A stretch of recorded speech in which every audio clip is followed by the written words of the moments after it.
ශ්‍රී ලංකාවේ අග්‍රගණ්‍ය ගායනවේදිනී විශාරද ආචාර්ය නන්දා මාලිනියගේ අභාවය හේතුවෙන් 2026 අගෝස්තු මාස 21, 22 සහ 23 යන තෙදින ජාතික ශෝක දින ලෙස ප්‍රකාශයට පත් කිරීමට රජය තීරණය කර තිබෙනවා.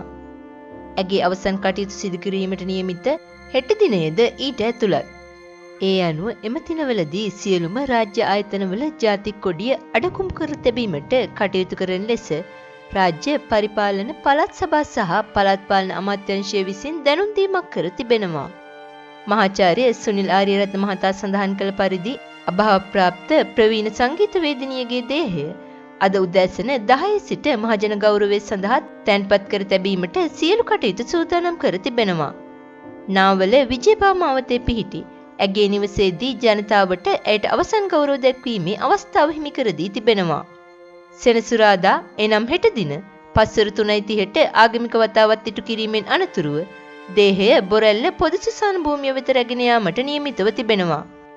අග්‍රගණ්‍ය ගායිකාවගේ අවසන් කැමැත්තට උපරිමයෙන් ගරු කරමින් කිසිදු නිල හෝ විශේෂ අවමංගල උත්සව සංවිධානය කිරීමකින් තොරව සෙනසුරාදා පස්වරු 5ට බොරැල්ල කනත්තේදී අවසන් කටයුතු සිදු කිරීමට පවුලේ ඥාතීන් තීරණය කර ඇති බව මහාචාර්ය සුනිල් ආරියරත්න මහතා වැඩිදුරටත් තහවුරු කර සිටියා. අප අතරින් සදහටම සමුගත් අග්‍රගණ්‍ය ගායනවේදිනී විශාරද ආචාර්ය නන්දා මාලිනී මහත්මියට නිවන් සුව ලැබේවායි අපි ප්‍රාර්ථනා කර සිටිමු.